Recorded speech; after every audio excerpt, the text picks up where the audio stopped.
여호수아 11장 1절에서 마지막 23절까지 말씀입니다. 오늘 살펴볼 여호수아 11장, 이 11장 말씀은 크게 두 단락으로 나눌 수가 있습니다. 먼저 1절에서 15절까지 여호수아와 이스라엘 백성들의 가나안 북부 지역을 정복하는 이 과정을 기록하고 있고요. 또 16절부터 마지막 23절까지는 가나안 정복이 완료된 사실을 기록하고 있습니다. 어제 살펴본 것처럼 가나안 남부를 정복하고 길갈로 귀환하자 그동안에 정복되지 않은 가나안 북부 지역에서는 하솔왕 야빈의 주도로 이스라엘을 대항하기 위해서 동맹이 맺어집니다. 오늘 본문 1절을 보시면요, 하솔왕 야빈이 이렇게 시작하죠. 이 하솔이라는 도시국가 이름의 의미는 성 또는 요새라는 뜻인데요, 당시 가나안 북부의 가장 크고 강력한 도시국가였습니다. 그리고 야빈이라고 하는 말은 지략가라는 뜻으로 당시 하솔성을 통치하던 최고 군주에게 붙였던 일반적인 명칭입니다. 당시에 이 하솔이 북부 가나안에서 가장 큰 국가였기 때문에 가나안 북부 지역의 최고 그 실권자로 권세를 부리고 있었습니다. 그래서 야빈은 이 이스라엘 여호수아의 군대를 대적하기 위해서 북부 가나안의 모든 왕들을 불러 모아서 동맹군을 만드는 데 중추적인 역할을 감당했죠. 그래서 이어지는 2절에서 5절의 말씀을 보면 북부 지역의 모든 족속과 나라들이 다 모여서 이스라엘을 대항하려고 메론 물가에 진을 치고 집결을 했다, 이렇게 말씀을 하고 있는데, 본문 4절을 보시면요, 그 수가 해변의 모래 같고 말과 병거도 심히 많았다, 이렇게 기록하고 있습니다. 그래서 유대 역사가인 요세푸스에 의하면 이 북부 연합군의 수에 대해서 보병이 30만이다, 기병이 1만, 병거가 2만이었다, 이렇게 추정을 하고 있죠. 그러니까 우리도 사극을 보면 100만 대군 이렇게도 얘기하는데, 그 당시에 30만 대군이면, 보병만 30만이면 엄청난 숫자죠.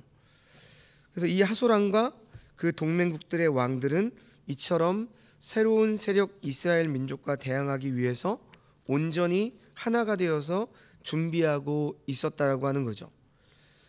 그러니까 얼마나 그 이스라엘 군대에 대한 소문이 무서웠으면 이렇듯 모든 그 당시에 가나안의 국가들이 하나가 되어서 대항을 할 수 있었겠습니까? 이들은 자신의 땅인 가나안을 지켜야 했고, 또한 무슨 방법을 동원해서라도 이스라엘의 진출을 막아야 했던 것이죠. 이스라엘 백성들은 길갈에서 이들과의 전투를 위해서 약 5일 길을 북상했습니다. 하솔을 중심으로 한 연합군의 전력은 압도적으로 우세했죠. 그러나 여호수아와 이스라엘 백성들은 두려워하지 않았습니다. 성도 여러분, 어떻게 그 많은 연합군과의 전투를 앞두고 두려워하지 않을 수 있었을까? 그것은 바로 하나님께서 여호수아에게 약속의 말씀을 주셨기 때문이죠. 자, 6절 말씀을 보십시오. 여호와께서 여호수아에게 이르시되 그들로 말미암아 두려워하지 말라. 내일 이맘때에 내가 그들을 이스라엘 앞에 넘겨주어 몰살시키리니 너는 그들의 말 뒷발에 힘줄을 끊고 그들의 병거를 불사르라 하시니라. 여러분, 이 말씀을 보면 적군을 몰살시키는 주체가 누굽니까? 내가, 즉 하나님이라고 말씀하고 있어요. 내가라고 하는 주어입니다. 원래 히브리어는요, 동사에 주어가 포함되어 있어요. 그래서 주어를 쓰지 않아도 인칭을 알 수가 있는 것이 히브리어입니다. 그런데 히브리어로 아노키, 즉 내가라고 하는 이 주어가 지금 나타내고 있는 것은요, 반드시 하나님께서 승리를 주시겠다, 이 약속을 강조하는 표현입니다. 자, 그리고 6절 하반절을 보시면요, 하나님께서는 여호수아에게 어떻게 명령하십니까? 너는 그들의 말 뒷발에 힘줄을 끊어라. 그들의 병거를 불사르라. 왜 이렇게 명령을 하시는 걸까요? 그것은 바로 노획한 말의 힘줄을 뒷발 힘줄을 끊음으로써 말을 전투용으로 더 이상 사용하지 못하도록 하신 겁니다. 그리고 병거를 불사름으로 이방 족속들의 전투 방식을 따르지 못하도록 한 거죠. 왜냐하면 만일 이스라엘 백성들이 기병대와 이 병거로 무장하게 되면 하나님을 의지하는 대신 어때요? 세상의 방법이죠. 그 가나안 족속들이 썼던 이 전투의 방식으로 그것을 더 의지할 우려가 있었기 때문이라는 거죠. 따라서 승리를 한다고 하더라도 그 승리의 영광을 하나님께 돌리기보다는 수단, 즉 말과 병기인 세상적인 것에 돌릴 염려가 충분히 있었기 때문입니다. 그래서 하나님께서는요 6절에서 내가라고 하는 이 주어를 의도적으로 사용하셔서 적군을 몰살시키는 그 주체가 바로 하나님 자신임을 강조하고 계신 것이죠. 그래서 다음 본문 7절은요 이에라는 말로 시작을 하잖아요. 이에 여호수아가, 이것은 이스라엘 백성들이 하나님의 이 승리의 약속의 말씀을 듣고 두려워하지 않고 전투에 임할 수가 있었다, 이런 말씀입니다. 그러므로 성도 여러분, 지금 본문의 이스라엘 백성들처럼 오늘 사는 우리 성도들 또한 이 세상 속에서 어떻게 살아가야 될까요? 약속의 말씀을 믿고 굳게 서고 성경의 방식대로 믿음의 삶을 살아갈 때 세상 속에서 영적인 싸움에서 담대하게 임할 수 있는 지혜와 용기를 얻을 수가 있게 되는 거죠. 이스라엘은 적군들이 예측하지 못하는 시간에 급습 작전을 시행을 합니다. 8절 말씀을 보시면요, 이들은 해변의 모래처럼 많은 대적들을 북서쪽에서는 베니게 연안 지역의 큰 시돈과 미스브롯 마임까지, 그리고 북동쪽으로는 미스바 골짜기까지 추격해서 몰살을 시켰습니다. 가나안 남부 지역을 정복한 여호수아는 이렇듯 북부 지역 성읍들도 정복을 하죠. 특별히 오늘 이 가나안 북부 전투의 그 중심이 되는 하솔, 이 하솔은요 그 넓이만 또 여리고의 25배 가량이 되는 큰 규모의 고대 도시였습니다. 그러니까 여리고가 약 32km 정도의 땅을 가지고 있다고 한다면 하솔은 약 800km입니다. 전략의 요충지였고 애굽에서 무깃도를 지나서 북쪽에 카트나에 이르는 고대 중심 무역로인 해변길, 이 노상에 위치한 지역이란 말이죠. 그래서 전략적으로도 아주 중요한 곳입니다. 그렇기 때문에 하솔은 오늘 보면 10절의 말씀에서 기록된 바와 같이 어떻게 말하고 있습니까? 모든 나라의 머리다, 이렇게 불릴 만큼 막강한 도시였습니다. 하지만 여호수아는 하나님의 명령대로 이 하솔을 불살라 재로 만들어버린 것이죠. 참으로 놀라운 역사죠. 이러한 엄청난 전쟁을 이끌고 계신 분은 누굽니까? 여호수아입니까? 아니죠. 바로 하나님이십니다. 하나님의 뜻이 이스라엘이 가나안을 정복하는 것이고요, 또한 그들의 죄악이 더 이상 용납될 수 없었기 때문에 하나님은 이스라엘 손에 그 모든 족속을 붙이셨던 거예요. 우리는 여호수아서를 보면서 이런 의문을 갖죠. 가나안 족속도 하나님이 만든 그러한 사람들 아니겠어요? 그런데 왜 굳이 이 가나안 땅을 진멸하라고 하셨을까? 아이까지도, 그리고 심지어 어때요? 노획물도 취하지 말고 그들이 기르고 있는 가축과 이런 모든 것까지도 다 멸하라고 하셨던 하나님 말씀도 있잖아요. 그리고 가나안 7족속은 그러니까 예전에 출애굽 때부터 하나님께서 말씀하신 약속이거든요. 가나안에 들어가면 모든 그 족속을 진멸하라. 왜 하나님이 이렇게 잔인한 전쟁을 허락하시고 왜 자비를 베풀지 않으실까? 그들도 하나님께서 지으신 피조물이고 인간인데요. 그래서 이러한 의문을 가진 사람들이 많아요. 하나님은 잔인하시다. 구약의 하나님은 심판의 하나님, 공의의 하나님. 하지만 여러분, 상징성이 있어요. 가나안 땅에 들어가서 이 가나안 땅을 정복하는 것은 바로 우리가 이 세상을 살면서 믿음의 삶으로 세상의 그 정신에 빠지지 않고 하나님께서 주신 사명을 감당하라는 거죠. 그러한 영적인 의미가 있습니다. 그래서 바로 상징적인 것이죠. 즉 갑자기 기억이 안 나네요. 그 앞에서 돌에 맞아 죽었던 아간 있죠. 왜 아간만을 죽이지 않고 아간의 아내와 그 가족 모두까지 왜 죽임을 당하는 거죠? 바로 본복이에요. 대표성의 의미를 가지고 있다는 거죠. 아나니와 삽비라의 사건도 마찬가지입니다. 그래서 이 가나안 땅에 들어가서 모든 것들을 진멸하는 이 헤렘 전쟁, 하나님은 거룩의 하나님이시거든요. 그래서 상징적인 의미가 있는 거죠. 이것을 우리가 좀 기억해야 합니다. 사랑하는 여러분, 역사의 주관자가 하나님이심을 믿으십니까? 결국 하나님의 뜻이 이루어졌고 또 궁극적으로 이 땅에서 이루어질 것임을 믿으십니까? 이 사실을 저와 여러분이 믿는다면 우리 성도들의 삶의 태도도 달라져야 되는 것이죠. 잠깐, 우리가 생각한 것보다 더 오랫동안 우리의 삶에 고난이 있고 풀리지 않는 일이 있다 할지라도 우리는 이 세상을 만드신 창조주이자 역사의 주관자이신 하나님께서 우리의 삶 가운데 함께 하셔서 끝내 우리에게 영광과 승리의 삶을 주신다는 이 사실을 우리는 굳건히 믿어야 하는 것입니다. 바로 그럴 때 우리는 우리의 삶 속에서 일어나는 일로 일희일비하지 않을 수가 있는 거죠. 자, 그래서 이제 첫 번째 단락의 마지막 15절을 보십시오. 오늘 본문에 기록된 가나안 북부 연합군과의 전쟁을 승리한 것에 대해서 성경은 이렇게 정리를 하고 있습니다. 여호와께서 그의 종 모세에게 명령하신 것을 모세는 여호수아에게 명령하였고 여호수아는 그대로 행하여 여호와께서 모세에게 명하신 모든 것을 하나도 행하지 아니한 것이 없었더라. 무슨 말씀이죠? 오늘 여호수아와 이스라엘 백성들이 싸우는 싸움의 승패는 적국의 우열이나 자신들의 우열에 달려있는 것이 아니라 결국 자신들과 하나님과의 관계에 달려있다. 이것을 우리는 하솔을 중심으로 한 가나안 북부 연합군과의 싸움에서 다시 한번 확인할 수 있게 되는 것입니다.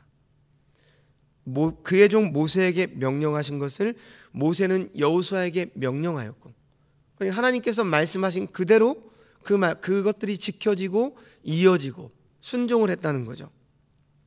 그리고 여호수아는 그대로 행했다. 우리는 성경 말씀을 허투루 보면 안 됩니다. 그대로 행했다. 그리고 여호와께서 모세에게 명하신 모든 것을 하나도 행하지 아니한 것이 없었더라. 이게 바로 우리의 삶의 원리예요. 하나님께서 말씀하신 것을 그대로 행하는 것. 그리고 모든 것을 하나도 행하지 아니한 것이 없었더라.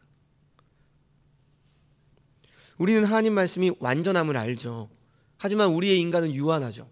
그래서 우리는 어떠한 논리를 들이댑니까? 우리는 부족하기 때문에 하나님의 말씀을 다 지킬 수가 없다. 틀린 말은 아니에요. 그런데 이러한 논리가 어떤 위험성이 있는지 아십니까? 우리는 연약하기 때문에 하나님 말씀은 완전하니까 우리는 애초부터 지킬 수가 없다라는 것을 전제로 하면 안 되는 거예요. 물론 우리는 지키기가 힘들죠. 하지만 우리 안에 함께 하시는 내주하시는 성령 하나님이 계시니까 우리는 그 성령 하나님을 믿고 의지하고 말씀 앞에 순종하는 그러한 삶의 복종, 노력이 필요하단 말입니다. 그러면 우리는 그대로 행할 수 있어요. 여기서 그대로 행한다는 것은 어떤 율법적인 걸 말하는 게 아니에요. 성경의 정신대로 살아가기 위해서 힘쓰고 애쓰는 것을 말해요. 그리고 모든 것을 하나도 행하지 아니한 것이 없었더라. 우리는 이 모든 것을 행하기 위해 힘써야 되는 거예요. 이것은 율법주의가 아닙니다. 행함으로 구원을 받고자 하는 게 아니에요. 은혜를 입고 구원받은 하나님의 백성이라면 하나님의 말씀을 지키기 위해 힘써야 되는 거죠. 말씀을 말씀대로 믿으면서 행함에는 게으르다?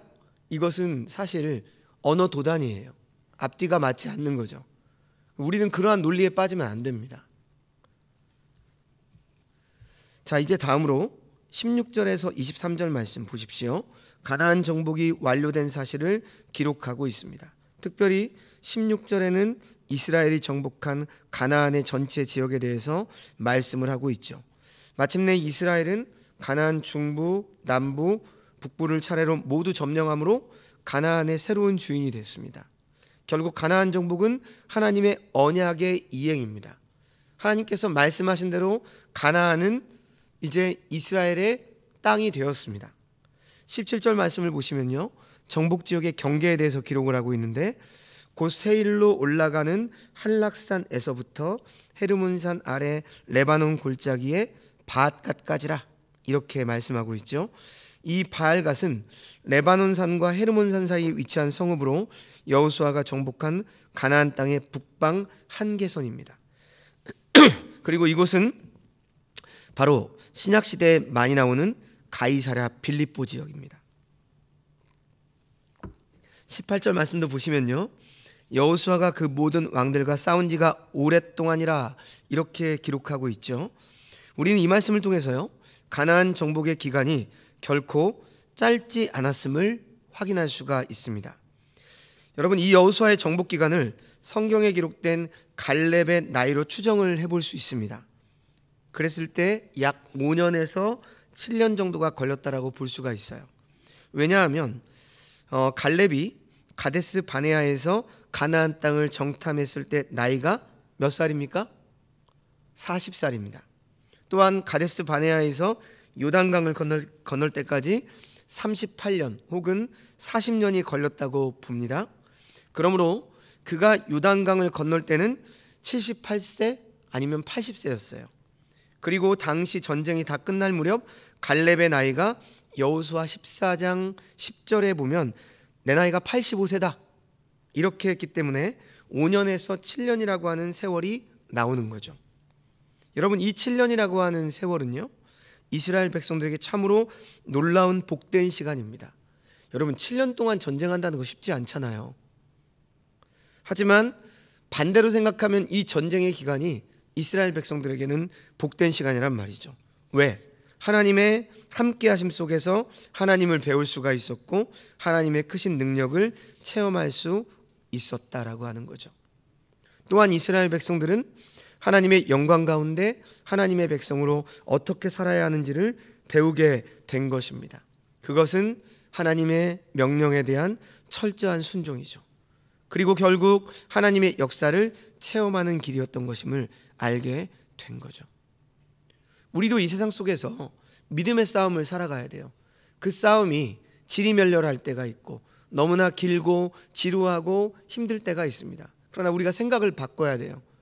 하나님이 함께 하시는 시간, 하나님이 앞서서 우리의 삶 속에서 임마누엘로 함께 하시는 그러한 시간임을 우리가 안다면 그 영적 전투의 시간도, 이 세상 속에서 믿음의 싸움을 싸우는 이 모든 과정도 하나님을 더욱더 알게 되는 것이고 하나님이 어떤 분임을 배우는, 그리고 이스라엘 하나님의 백성으로서 어떻게 살아갈 것인지를 배우는 그런 시간으로 우리는 생각할 수 있다는 말이죠. 자, 20절 말씀을 보면 그들의 마음이 완악하여 이스라엘을 대적하여 싸우러 온 것은 여호와께서 그리하게 하신 것이라, 이렇게 기록하고 있습니다. 여러분, 이 구절은 화친 조약을 맺은 기브온 거민을 제외한 나머지 모든 가나안 거민들이 이스라엘과 대적하여 싸운 것은 그들의 마음이 강팍했기 때문이다 라는 것이죠. 그러나 구체적으로 하나님께서는 그들의 강팍해지는 마음을 내버려 두셨다는 의미입니다. 마치 애굽왕 바로가 마음이 강팍해서 이스라엘이 출애굽하는 것을 반대했고, 또한 하나님께서는 이 바로의 마음이 강팍해지도록 내버려 두신 것과 같은 경우인 거죠. 근데 우리가 여기에서 주목해서 생각해야 할 것은 원래 강팍하지 않은 마음을 일부러 강팍해 하셨다, 이런 뜻이 아닙니다. 그것은 그들이 강팍해 되는 것을 내버려 두셨다, 허용하셨다. 우리가 하나님이 모든 걸, 하나님이 창조하시고 모든 걸 주관하시는 주권자라고 우리가 믿잖아요. 그런데 이런 의문을 갖잖아요. 그런데 하나님은 왜 선악과를 만드셨을까? 왜 하나님은 아담과 하와가 죄를 범하는 것을 왜 내버려 두셨을까? 전능하신데, 다 알고 계신데. 그렇기 때문에 그 논리로 우리가 따져서 어떻게 생각하는 거예요? 하나님은 죄의 조성자다, 죄를 만드신 분이다, 이렇게까지 생각을 하는 거예요. 하지만 우리가 여기에서 생각을 잠시 정리해야 되는 이유는 하나님은 악을 창조하신 분이 아니거든요. 우리는 어떻게 해야 됩니까? 그러니까 신학에서는요, 이것을 허용적 작정이다, 이런 좀 어려운 말을 써요. 무슨 말이냐면 죄에 대해서는 하나님이 허용하셨다. 우리는 그것을 몰라요. 왜 하나님이 이 땅에 죄가 들어가도록 허용을 하셨는지 우리는 이해할 수가 없어요. 하지만 하나님은 모든 걸 주관하신단 말이죠. 그래서 이것이 우리의 이성의 한계죠. 오늘 이 말씀도 마찬가지예요. 그 가나안 족속들의 마음을 강팍하게 하셨다. 일부러 강팍하게 하신 게 아니에요. 그들이 강팍하게 되는 것을 내버려 두셨다, 허용하셨다, 이런 뜻이에요. 그래서 강팍의 책임은, 인간의 타락의 책임은 어때요? 오직 그 인간들에게 있는 겁니다.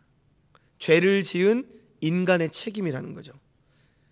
오늘 가나안 거민에게 있는 것이지 하나님에게 있는 것이 아니라고 하는 것이 성경이 말하는 논리예요.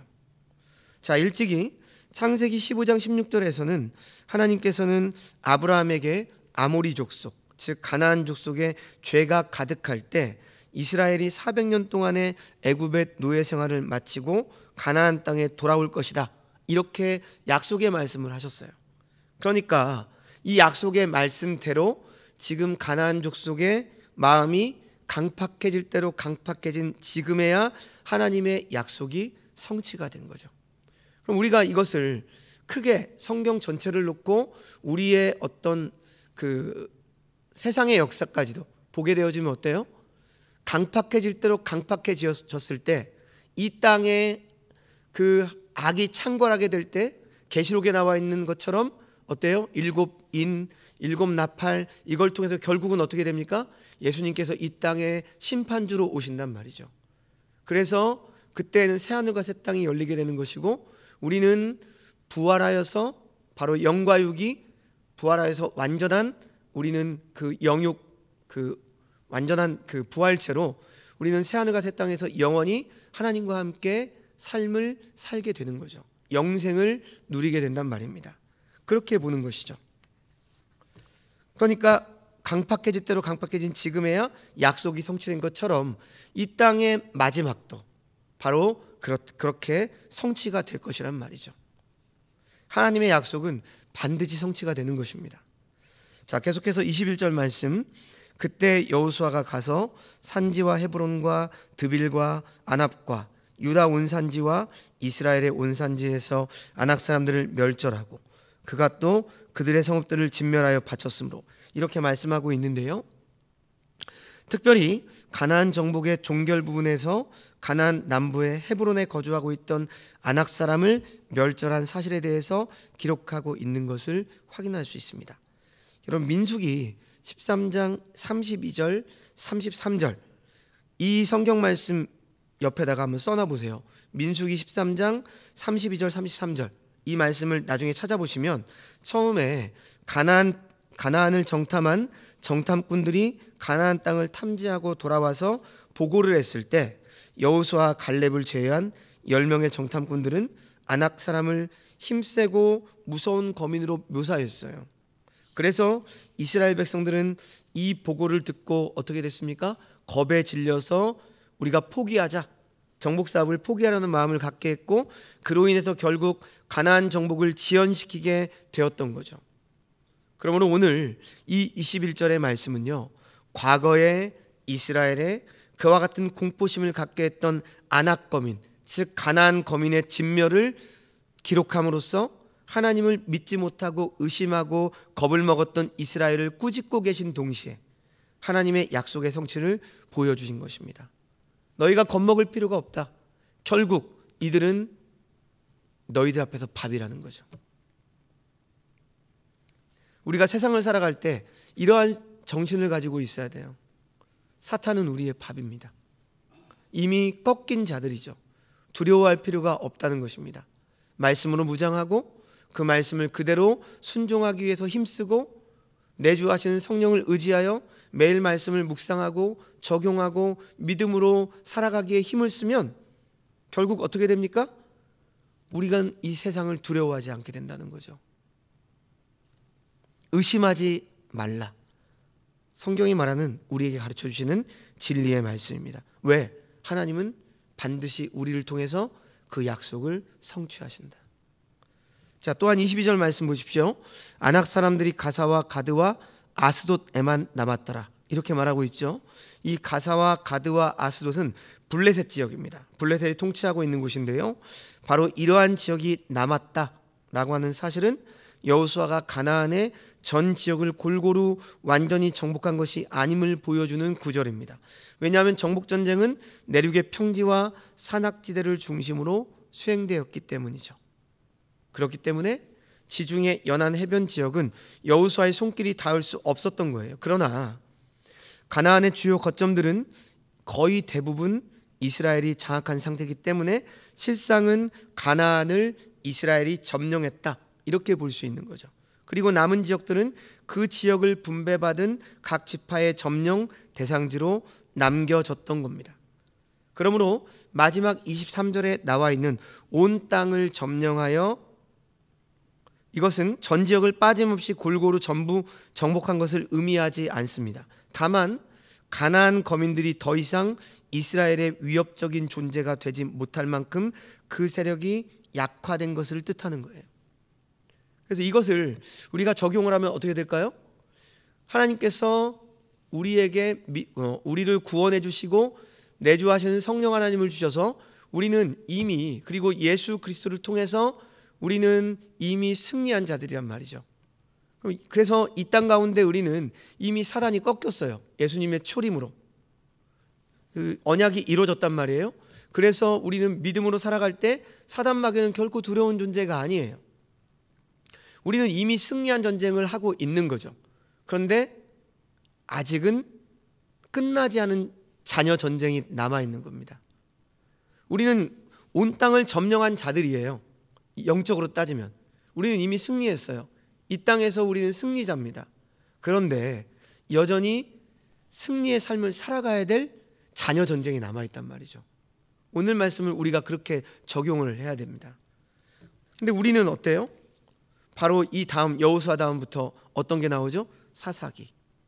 사사기가 어떻습니까?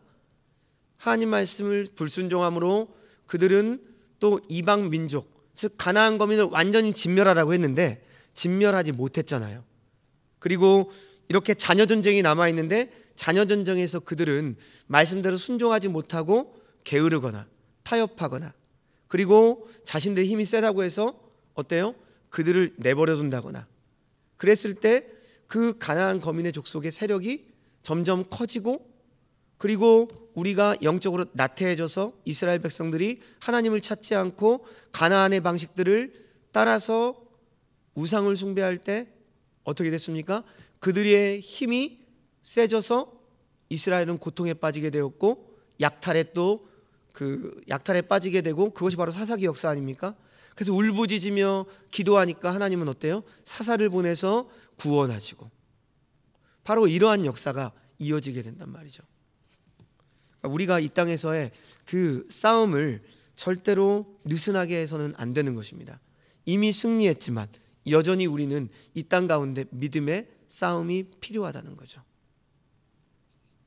그래서 이 말씀은 가나안에 대한 지배권이 더 이상 가나안 족속에 있지 않고 이스라엘에게 있다.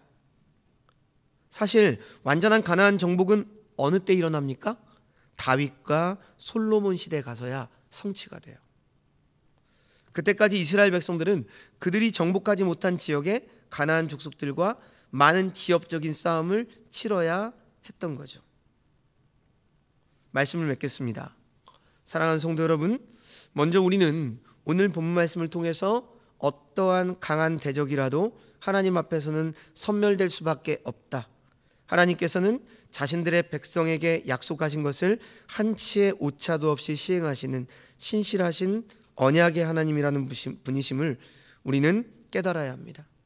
그러나 우리가 이 약속의 말씀을 누리기 위해서 먼저 전제가 되어야 될 사실은 바로 하나님의 말씀에 대한 전적인 믿음의 순종이 있어야 한다는 것 또한 우리는 결코 잊어서는 안 되는 것이죠. 그리고 다음으로 오늘 말씀을 통해서 하나님께서 가나안 지역을 이스라엘 백성들에게 주신 것은 바로 하나님께서 자신이 맺은 약속을 이행함에 있어서 완전하심을 나타내시는 것임을 우리는 깨달아 알아야 하는 것입니다. 그리고 7년이라고 하는 긴 세월 동안 끊임없이 역사해 주시고 친히 싸워 주시는 것도 하나님의 신실하심을 보여주시는 것임을 우리는 알아야 할 것입니다. 이스라엘 백성들은 여호수아의 지도 아래서 하나님의 명령에 순종함으로 가나안 복지를 선물로 받게 됐습니다. 사실 실력적으로 따지자면 절대로 이길 수 없었던 전쟁입니다. 그러나 하나님의 명령에 대한 철저한 순종에 대한 대가는 이렇듯 우리의 삶 가운데서 놀라운 최종적인 승리를 허락하신다는 사실입니다. 그러므로 이 땅을 살아가는 우리 성도들은 언제나 하나님의 말씀에 온전히 순종함으로 이 세상의 공중 권세를 잡고 있는 사단의 세력과의 싸움에서 싸워 승리해야 할 것입니다. 지금 이 시간 오늘 본문의 이스라엘 백성들이 하나님의 명령에 순종함으로 나아갔던 것처럼 오늘을 살아가는 우리 하나님의 자녀들이 하나님의 신실하신 가운데 거하며 주의 말씀에 순종하며 나아갈 때 우리의 마음이 강팍해지지 않기를 위해서 기도하며 나아가야 할 것입니다.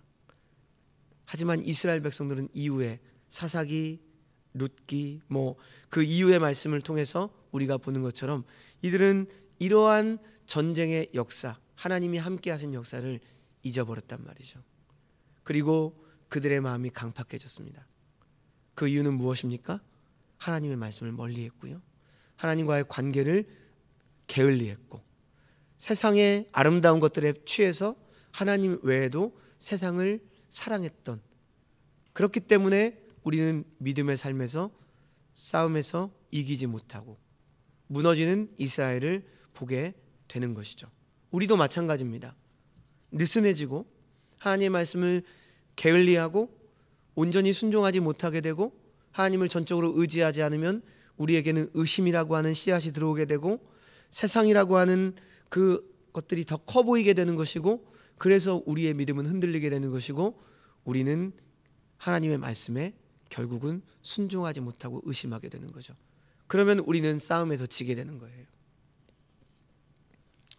하나님의 성령의 능력이 우리와 함께 하사 늘 부드러운 마음으로 생명의 통로로서 삶을 살아갈 수 있도록 우리는 믿음의 삶을 살아가야 할 것입니다. 이러한 은혜가 저와 여러분의 삶 가운데 함께 하시길 주님의 이름으로 축원합니다. 기도하겠습니다. 하나님 아버지, 말씀이 아니라 우리의 힘과 능력에 기대어 왔던 우리의 습관을, 잘못된 습관을 이 시간 돌아보며 고치게 하여 주옵소서. 우리의 삶에서 넘어야 하는 난관들이 영적 전쟁인 줄 알아 하나님과의 관계 속에서 자신을 늘 점검하게 하시고 하나님의 말씀을 통해서 우리의 마음이 강팍해지지 않게 하시며 하나님의 말씀에 전적으로 순종하며 살아가는 주의 백성들이 되게 하여 주옵소서. 우리는 이미 모든 것들을 승리하였고 그 승리한 삶을 살아가고 있습니다. 그러나 우리는 여전히 이 땅 가운데 남아있는 그러한 믿음의 그 삶을, 전투를 살아가야 합니다. 하나님 아버지, 게으르지 않게 하여 주시고 늘 하나님과의 관계를 돈독하게 하시고 늘 말씀으로 우리의 삶을 돌아보게 하시고 늘 관계를 맺음을 잊지 않고 그 말씀에 전적으로 순종하며 살아가는 주의 백성들이 되게 하여 주옵소서. 모든 말씀 예수님의 이름으로 기도합니다. 아멘.